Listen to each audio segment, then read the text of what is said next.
Shalom, puji Tuhan. Berapa banyak saudara malam hari ini bersuka cita ada dalam rumah Tuhan, amin. Boleh lambaikan tangan satu dengan yang lain, amin.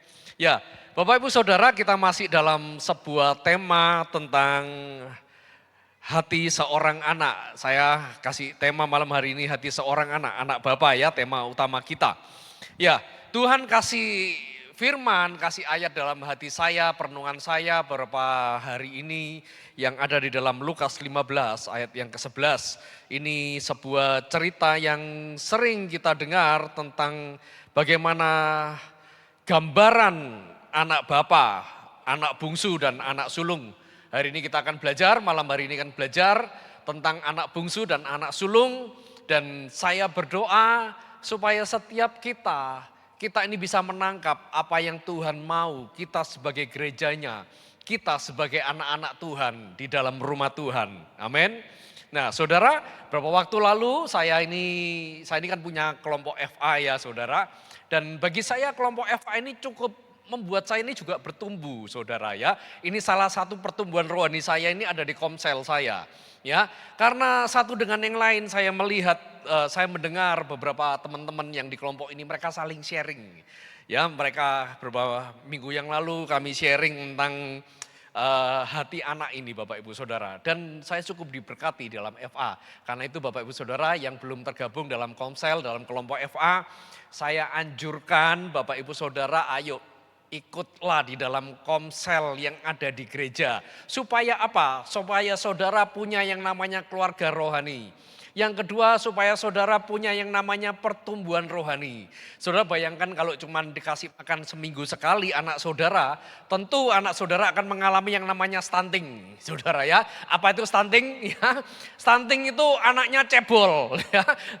Tua umurnya, tapi nggak bertumbuh. Jadi cuman yang besar cuman kepalanya saudara ya, tapi badannya kecil. Itu anak-anak stunting, kurang gizi. Kenapa? Karena gizinya kurang, karena mungkin orang tuanya cuman kasih makan seminggu sekali. Saya berdoa di alam roh, kita bukan anak stunting, tapi kita anak yang bertumbuh dan kuat dan sanggup mengerjakan panggilan Tuhan. Yang sepakat katakan amin. Amin ya saudara. Ya di dalam Eva ini kemarin kami cerita, kami sharing satu dengan yang lain dan beberapa teman ngomong ya seringkali kita ini kalau di hadapan Tuhan kita ini cuma nuntut sama Tuhan. Ya kita ini cuma minta-minta. Ya gak apa-apa, anak-anak kita juga minta-minta, betul saudara ya. Ada apa? Aku pingin HP gitu ya. Pak aku pingin sepatu. Pak aku pengen pergi ke sana, Pak aku butuh A, butuh B, butuh C. Anak-anak kita minta, anak-anak minta, kita juga. Tapi adakah saudara, kita lupa seringkali sebagai anak, kita melakukan yang menjadi bagian kita. Kita cuma nuntut hati Bapak, mana kasih-Mu Tuhan, mana penyediaan-Mu Tuhan.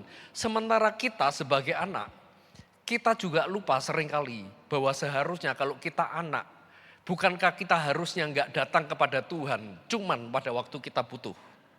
Betul saudara ya? Saudara bisa bayangkan kalau anak saudara cuman berkata manis, datang kepada saudara hanya pada waktu butuh. Bagaimana respon kita? Ya mungkin kita bukan benci, kita bukan membuang. Tapi saya pikir ini bukan anak yang baik. Kita sepakat ya, ini bukan anak yang baik. Ini bukan anak yang bisa ngerti bagaimana sikap hatinya sebagai seorang anak. Yang seharusnya anak ini harusnya tinggal dekat, mengasihi orang tua, mengasihi pribadi papa mamanya. Lebih daripada apa yang dia bisa terima dalam hidupnya saudara. Ya. Nah saya berdoa malam hari ini kita akan belajar, ternyata ada loh. Ternyata ada banyak anak-anak seperti demikian. Dan bisa jadi hari ini mungkin kita punya sikap yang sama. Sebab waktu Tuhan Yesus ajarkan dalam Lukas 15, ini perumpamaan tentang dikatakan perikopnya anak yang hilang. Yang sebenarnya bahwa anak yang hilang bukan cuma satu. Tapi dua anak-anaknya ini hilang Bapak Ibu Saudara. Ya, cuman bedanya yang satu hilang di dalam rumah, tapi yang satunya hilang di luar. Nah, kita akan melihat yang hilang ini apa sebenarnya. Ya, coba nanti sambil saudara dengar, saudara mari kita cek dalam hati kita, batin kita. Adakah kita ini sama seperti anak yang terhilang? Ada sesuatu yang penting yang seharusnya itu ada kita sebagai anak. Tapi mungkin hari ini telah hilang. Ya. Nah, yuk kita baca Lukas 15 ayat yang ke-11 sampai 14. Lukas pasal 15, kita baca dulu ayat yang ke-11 sampai 14. Nanti setelah itu kita akan sambung lagi ya, ayat 15 sampai seterusnya Bapak Ibu Saudara.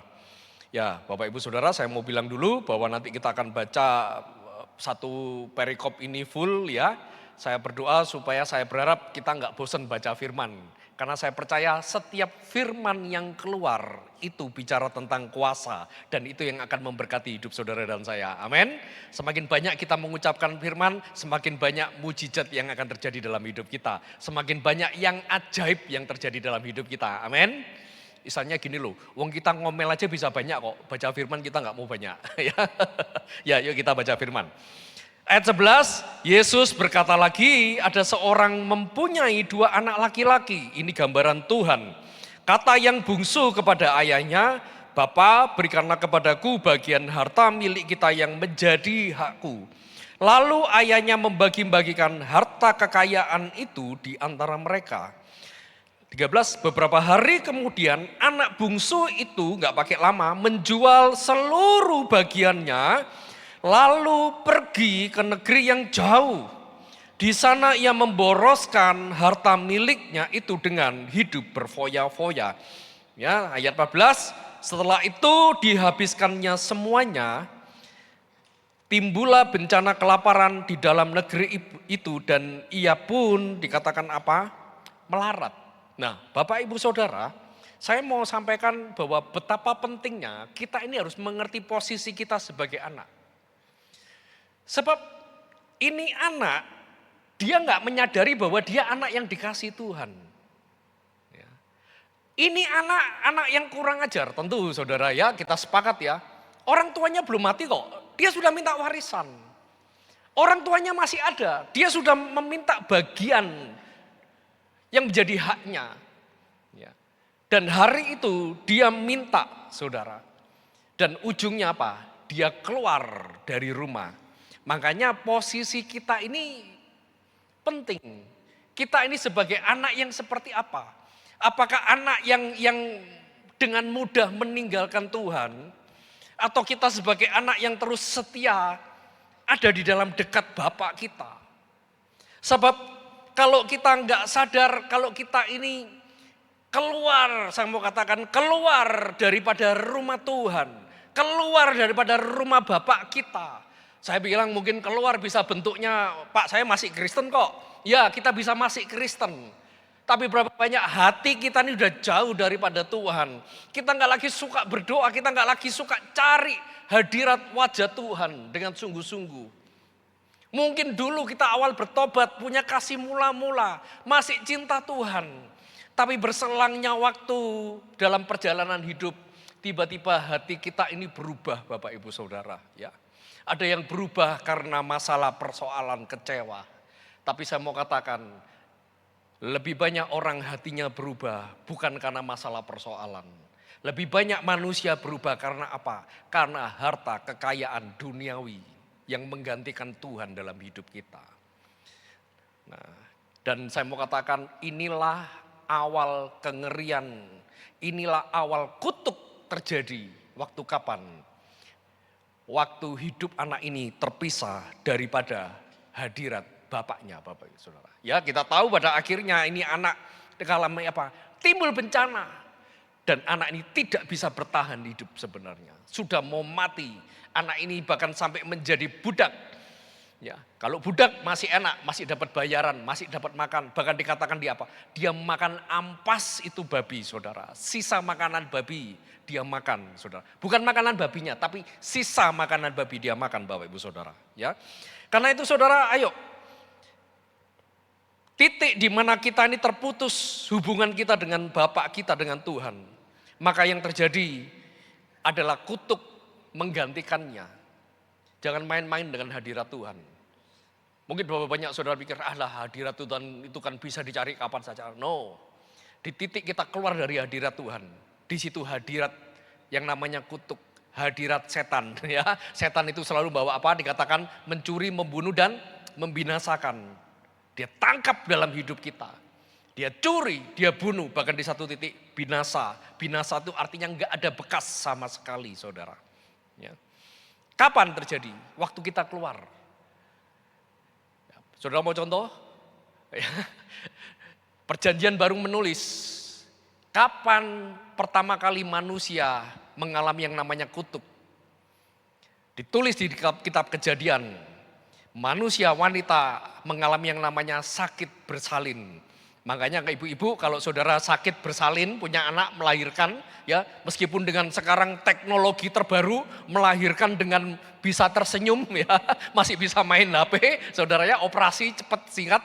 Tapi waktu bersalin kita tetap mengalami yang namanya luka, kita mengalami kesakitan. Ingatlah, itu kutuk yang terjadi Bapak Ibu Saudara ya.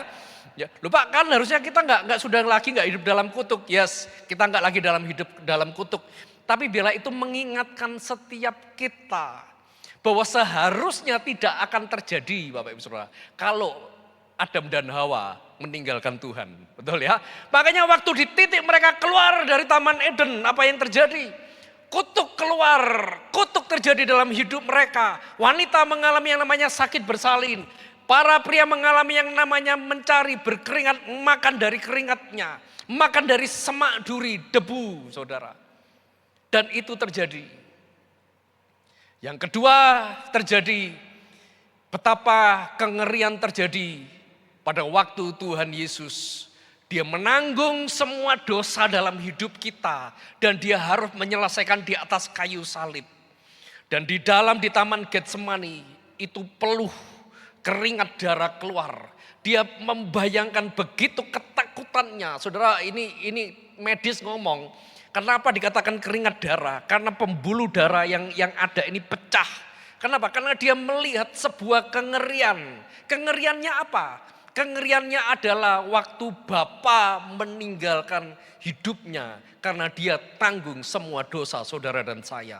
Makanya di atas kayu salib Tuhan Yesus teriak, Eloi, Eloi, lama sabatani. Bapakku, Bapakku, mengapa kau meninggalkan aku?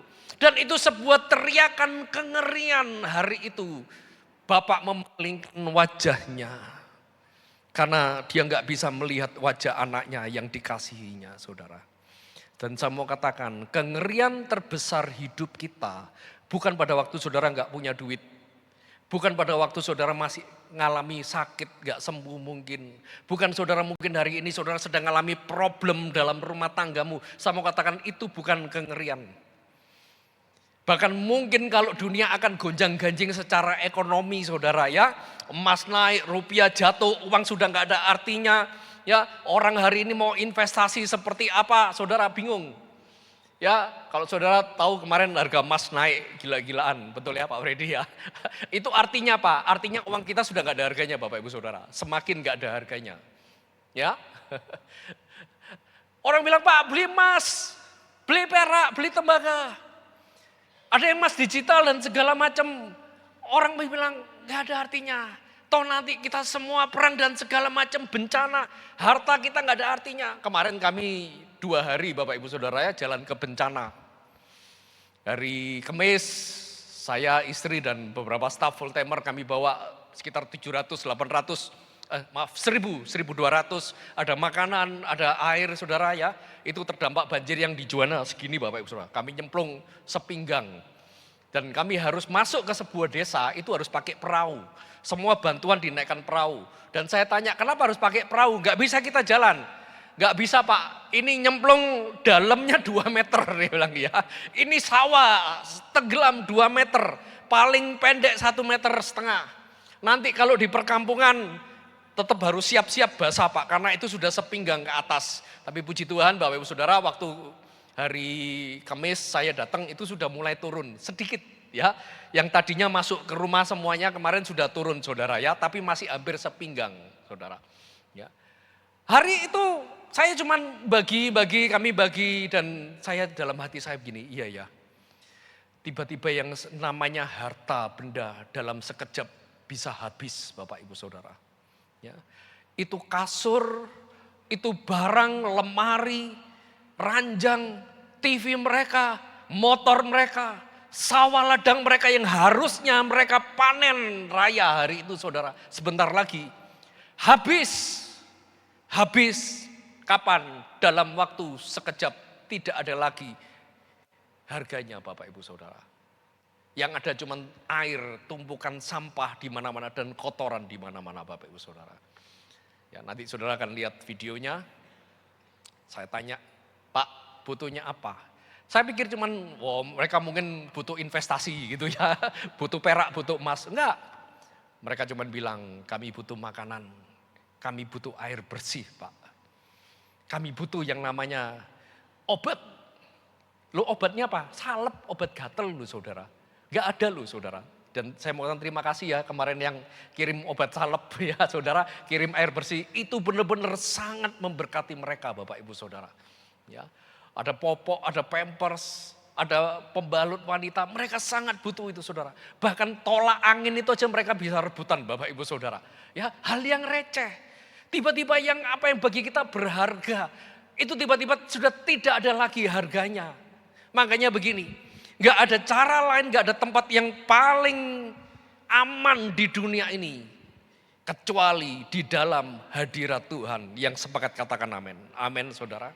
Ya, saudara kalau gak percaya nanti tanya kepada mereka yang kemarin berangkat relawan-relawan itu saudara ya.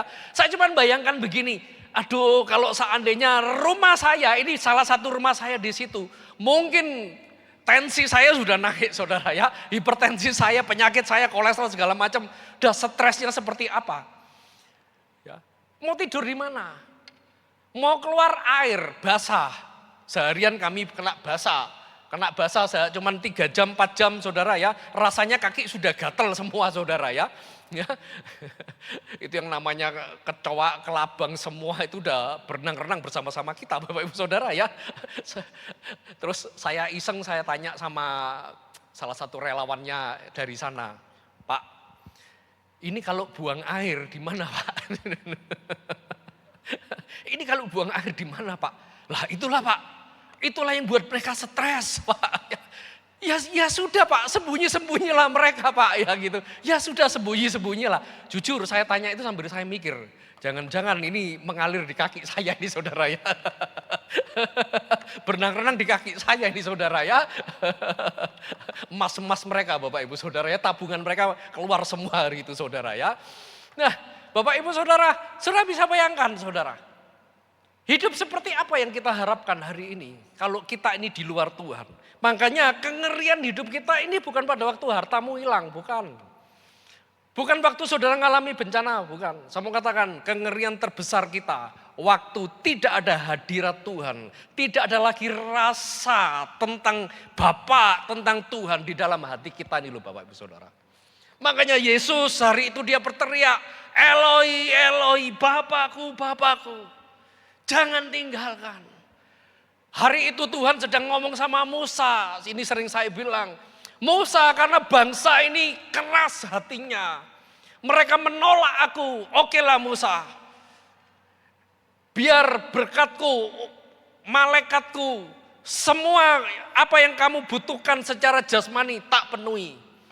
Tapi jalanmu sendiri. Aku akan pergi. Dan hari itu hanya seorang Musa yang sujud. Dia pegang kaki Tuhan sambil nangis. Dia bilang gini, Tuhan jangan biarkan kami ini berjalan sendiri.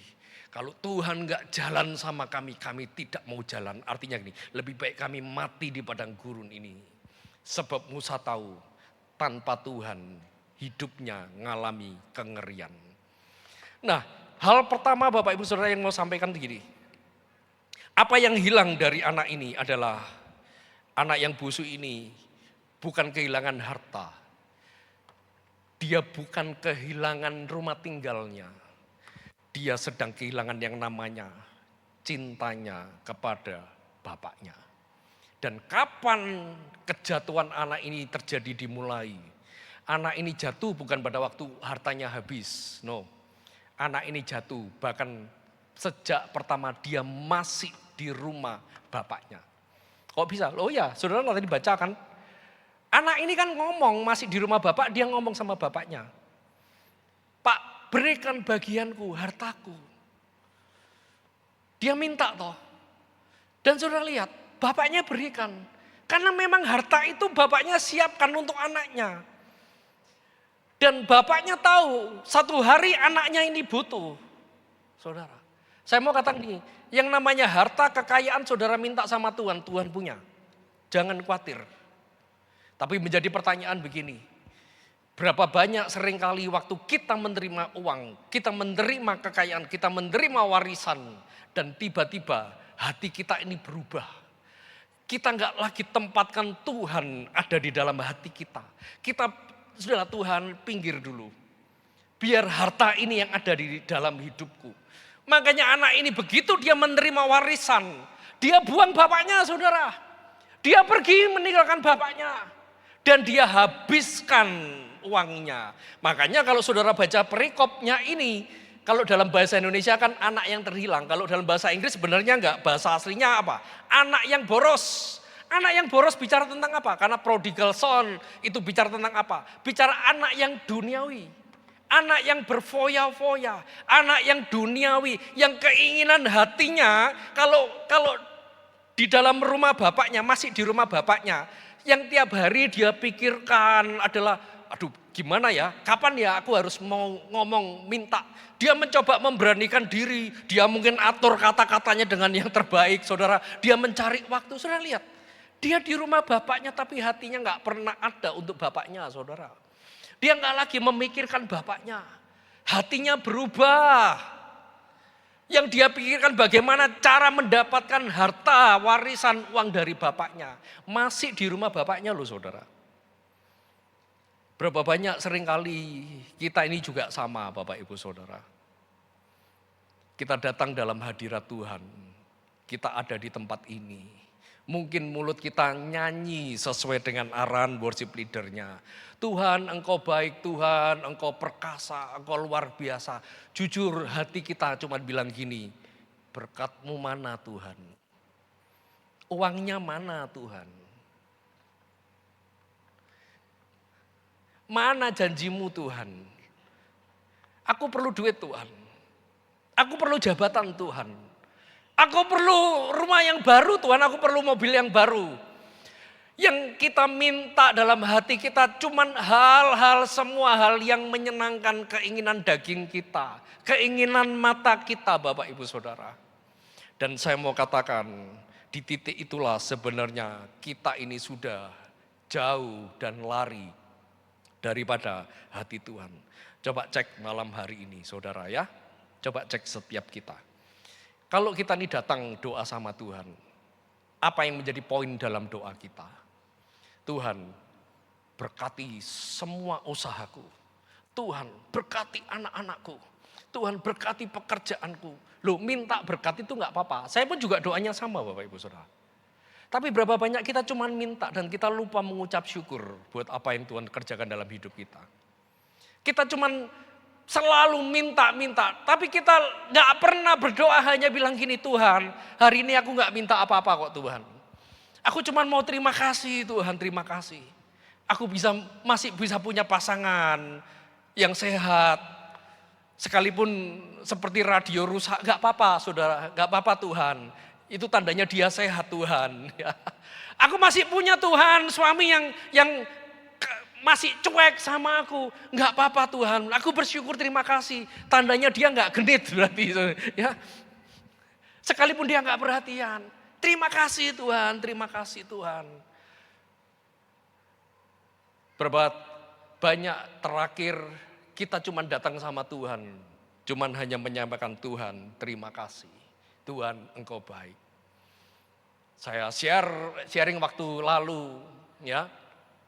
Di doa malam, pemimpin doanya, ayo berdoa sebelum kita berdoakan syafaat kita. Berdoa untuk apa yang saudara inginkan, butuhkan. Ya. Otomatis sejak sekolah minggu diajar, minta sama Tuhan. Ya. Tiba-tiba di tengah saya minta. Mintanya kan jasmani kan ya, yang Berkati usaha, berkati sekolah Tuhan, berkati pekerjaan, berkati anak-anak, mereka punya pasangan hidup, mereka nanti saya punya uang bisa nikahkan mereka, gitu kan, bisa modali mereka, semua yang jasmani. Tiba-tiba Roh Kudus bilang, stop nak, minta supaya kamu bisa ngerti hatinya Tuhan. Stop nak, minta supaya kamu bisa setia, hatimu gak pernah berubah sama Tuhan. Dan sejak hari itu saya bertobat Bapak Ibu Saudara. Ya, saya juga pernah salah dan mungkin saya adalah orang yang harusnya bertobat dan saya bertobat. Setiap kali saya berdoa, Tuhan, selidiki hatiku ini Tuhan. Kalau aku ini anak, apakah aku ini anak yang mengasihi Tuhan? Kalau aku ini umat-Mu yang Kau sudah sertai, Kau sudah berkati dalam hidupku, apakah aku masih terus bersungut-sungut dengan keadaan? Atau hidupku ini sudah jadi berkat? Atau hidupku ini malah cuman jadi beban bagi orang lain. Saya selalu berdoa Tuhan, selidiki hatiku dan batinku. Ya, Bapak Ibu Saudara, kejatuhan terbesar dalam hidup kita, waktu kita kehilangan yang namanya kasih Bapak dalam hidup kita. Waktu hati kita menjadi hambar, waktu hati kita menjadi suam. Ya, yuk kita baca Wahyu 2 ayat 2 sampai ke 5 Bapak Ibu Saudara. Wahyu 2 ayat 2 sampai ke 5. Ini Tuhan menegur jemaat di Efesus. Dikatakan demikian, aku tahu segala pekerjaanmu, baik jeripayamu maupun ketekunanmu. Jadi jemaat Efesus ini dipuji karena jeripayah, tekun. Aku tahu bahwa engkau tidak sabar terhadap orang-orang jahat. Bahwa engkau telah mencobai mereka yang menyebut dirinya rasul tetapi yang sebenarnya tidak demikian.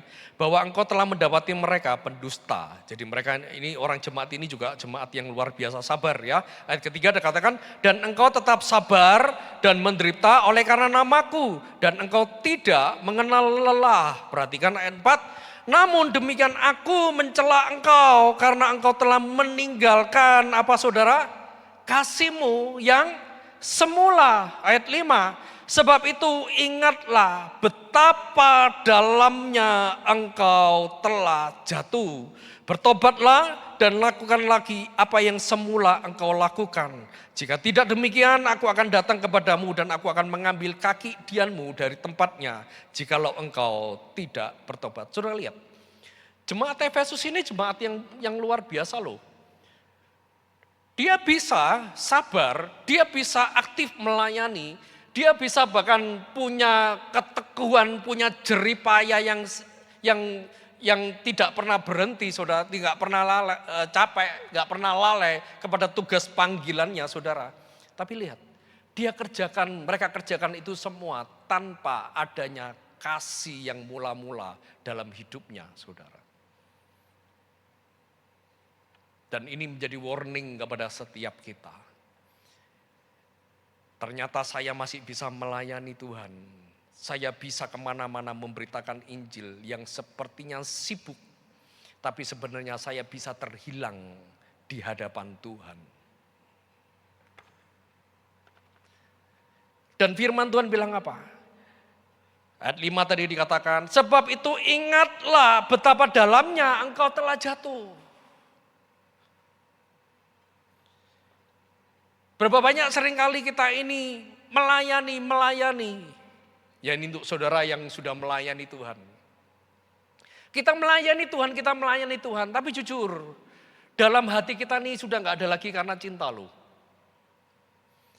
Kita gak lakukan lagi karena ucapan syukur, terima kasih Tuhan buat anugerah keselamatan yang telah aku terima.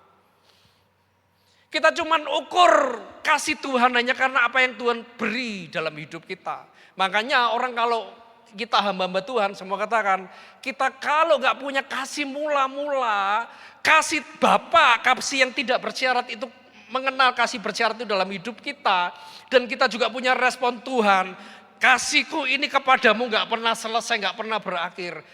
Kita akan jadi kecewa Bapak Ibu Saudara.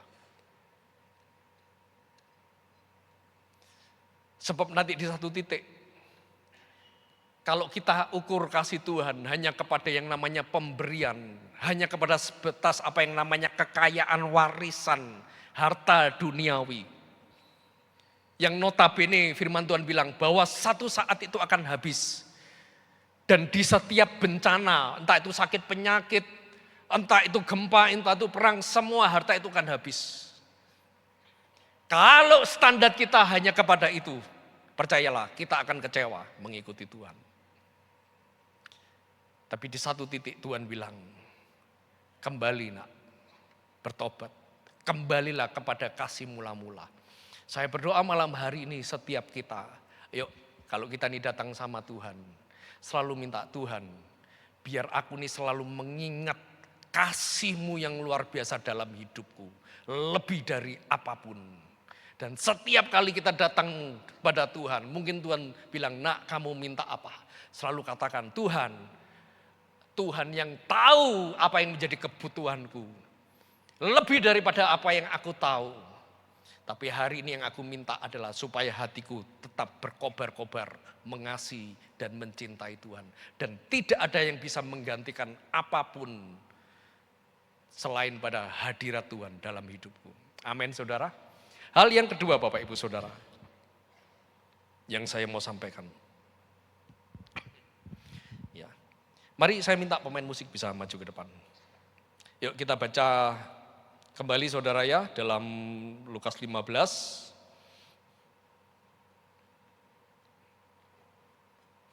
Lukas 15. Ya, singkat cerita anak ini bertobat, anak bungsu ini bertobat, dia menerima yang namanya pemulihan. 3 hal yang bapaknya berikan hari itu, ada jubah, ada cincin, ada satu lagi yang namanya kasut. Jubah bicara tentang status, saudara, ya. Jubah bicara tentang status. Siapa kita ditentukan dari apa jubah kita.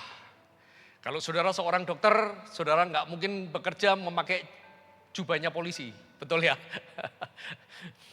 Kalau saudara seorang tentara dalam sebuah tugas, tentu saudara nggak pakai baju tidur, salah kostum.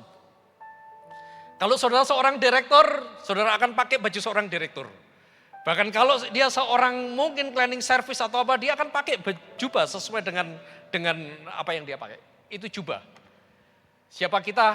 Kita telah menerima jubah anak, jubah yang dikasihi. Yang kedua cincin. Cincin bicara apa? Cincin bicara tentang otoritas. Minggu lalu Pastor James dia bicara tentang otoritas, cincin Bapak. Ya.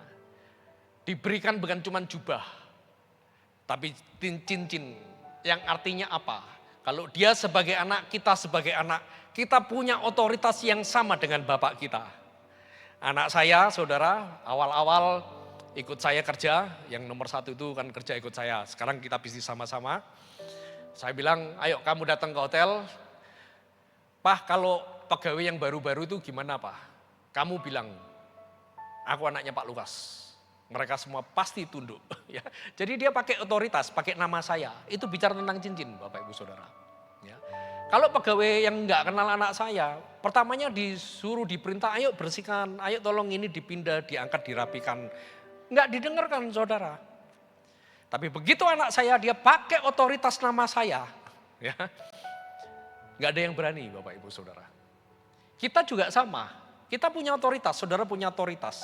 Otoritas itu diberikan bagaimana caranya pakai otoritas. Tuhan berikan waktu kita berdoa, waktu kita meminta kepada Tuhan di dalam nama Yesus. Itu otoritas dalam hidup kita. Amin. Makanya kalau rumahnya ada setannya, diusir setannya dalam nama Yesus. Gak usah panggil dukun saudara ya. Bisnis pekerjaan saudara sepi, panggil itu apa konsumen. Datang konsumen ya.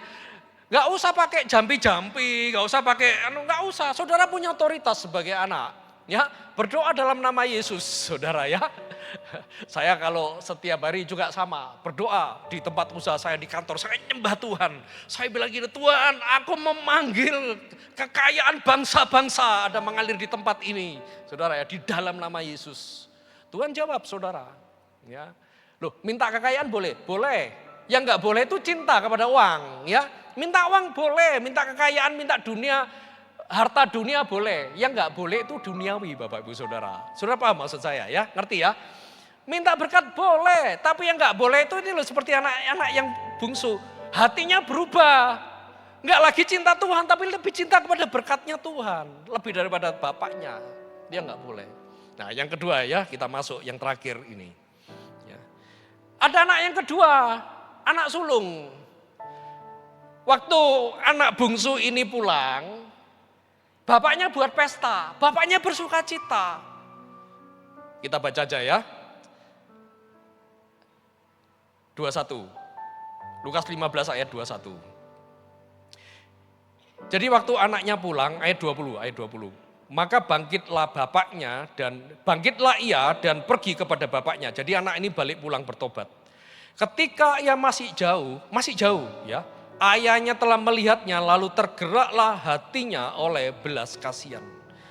Ayahnya itu berlari mendapatkan dia, lalu merangkul dan mencium dia. Ini anak masih bau babi, ini anak masih belum ngomong, "Papa, aku salah, ampuni aku." Belum ngomong. Anak ini belum mandi, ini anak masih kotor, masih dekil, masih kurus, gak sehat.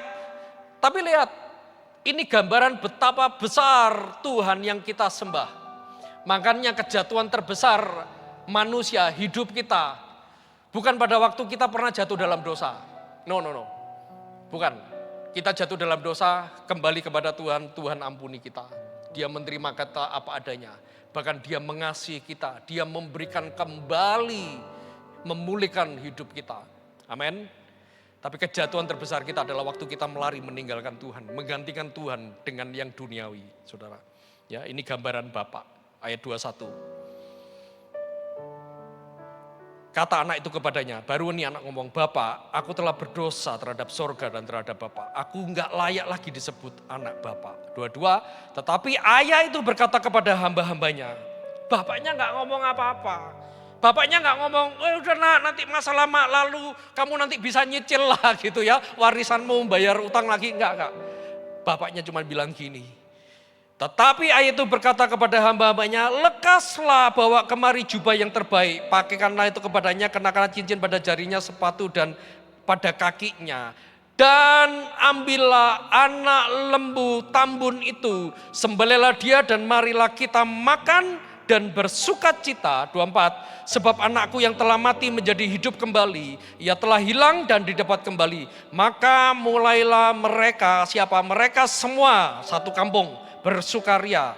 Tetapi anak yang sulung berada di ladang dan ketika ia pulang dan dekat ke rumah, ia dengar bunyi seruling, nyanyian, tari-tarian. Lalu ia memanggil salah seorang hamba dan bertanya kepadanya, "Apa arti semuanya ini?" Jawab hamba itu, "Adikmu telah kembali dan ayahmu telah menyembeli anak lembu tambun karena ia mendapatkan kembali dengan sehat." 28, ini yang cukup aneh. Adiknya pulang, bapaknya bersukacita. Maka marahlah anak sulung itu dan ia tidak mau masuk. Hal yang kedua, jangan sampai seperti kita punya sikap hati anak sulung. Bapaknya bersukacita.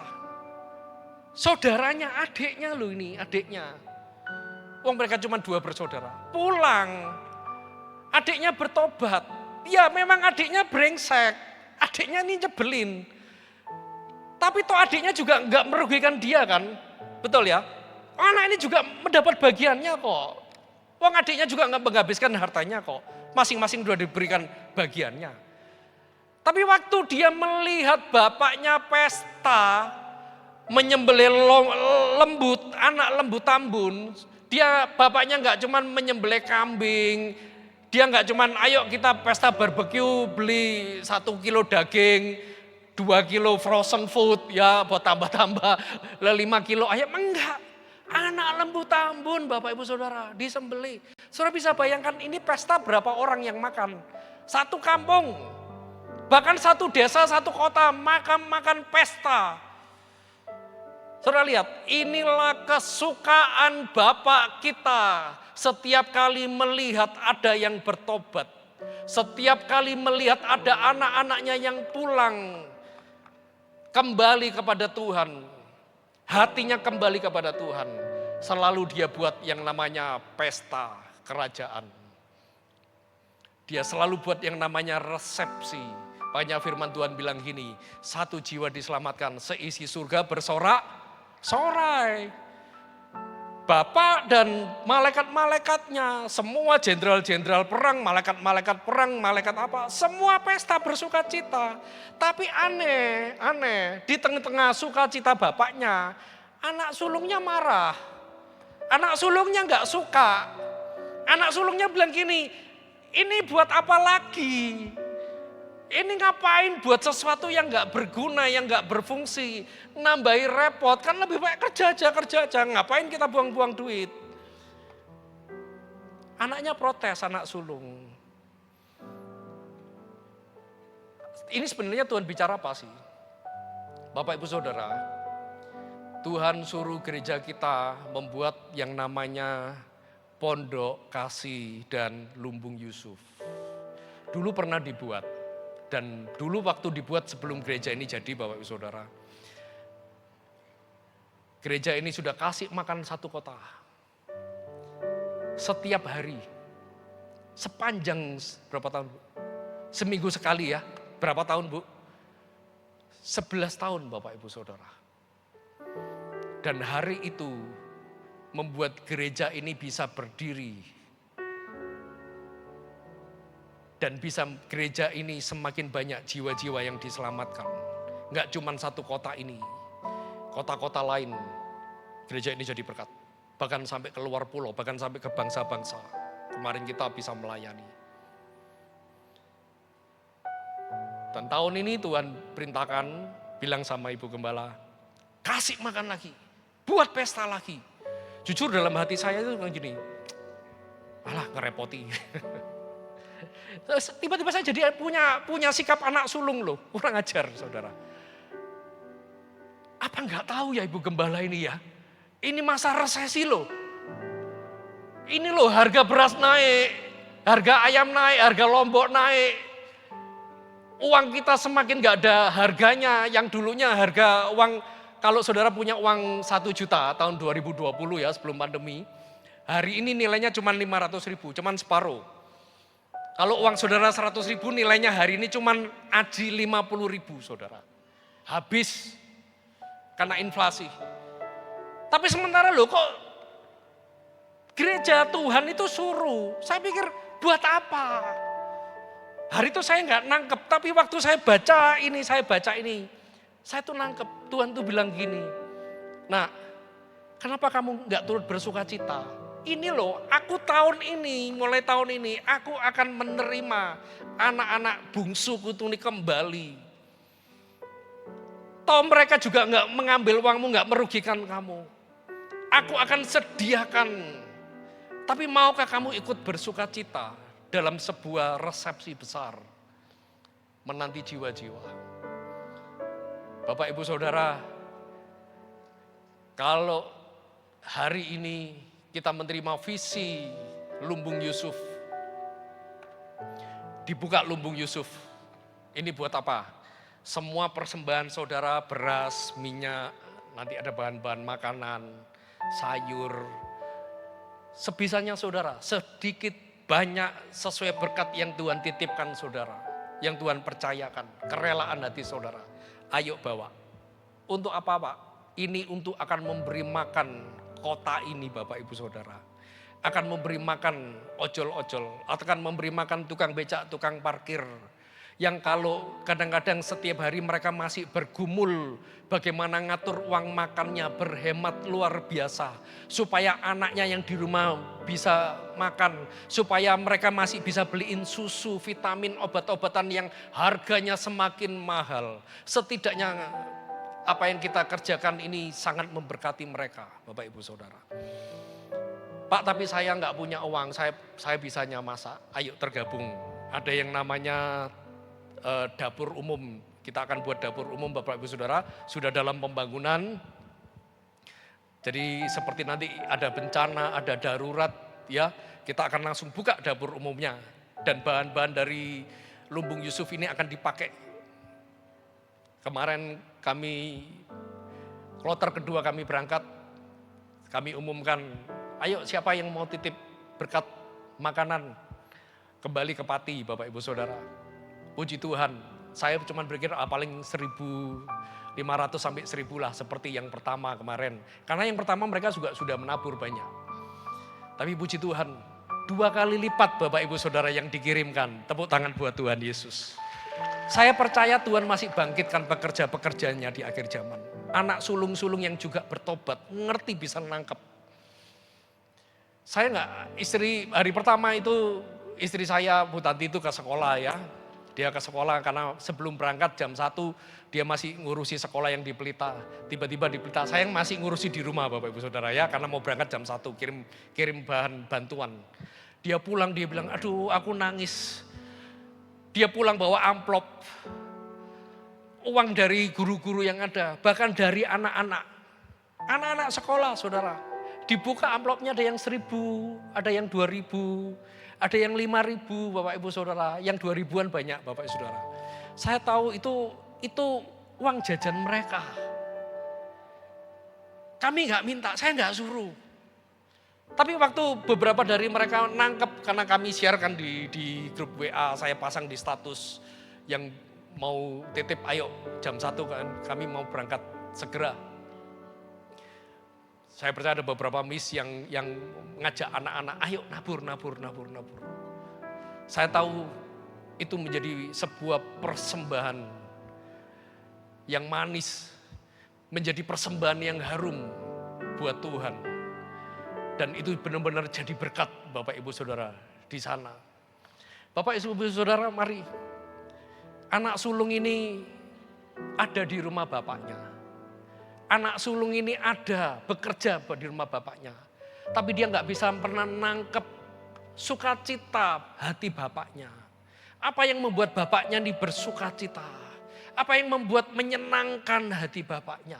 Dia masih sama egois dengan apa yang aku bisa dapat, apa yang aku terima.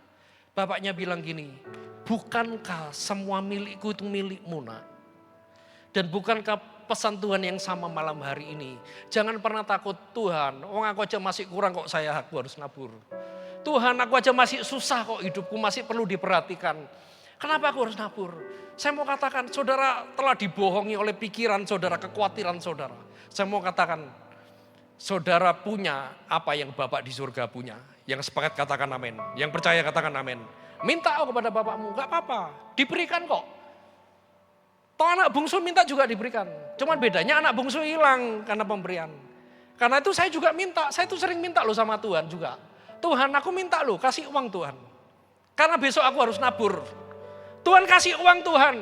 Karena ada gereja LED proyektornya mati Tuhan. Ya kemarin saya ditelepon Mbak Tuhan yang di desa. Pak LCD proyektor saya mati Pak. Ya Tuhan bilang gini, beliin sekarang juga, buka Shopee-mu, beli. Saya langsung taat, saya buka Shopee, saya nggak nunggu sampai besok. Karena kalau sampai besok berubah hati saya, pelitnya keluar Bapak Ibu Saudara. Saya bilang gini, Tuhan pasti sediakan uangnya. Begitu saya oke, besoknya saya dapat berkat Bapak Ibu Saudara, 100 kali lipat. Saya nggak mancing berkat Tuhan, saya nggak mau ngajari mancing berkat Tuhan. Tapi percayalah gini, apa yang Bapak punya, saudara juga punya. Apa yang saudara perlukan, Bapak pasti akan sediakan dalam hidup saudara. Asal hatimu nggak pelit untuk saudaramu yang akan pulang kembali. Kita akan menyambut jiwa-jiwa, kita akan menyambut lawatan besar atas kota bahkan bangsa ini. Karena itu Tuhan bilang, ayo siapkan pesta, siapkan makan. Tersambut mereka dengan makan besar. Amin saudara.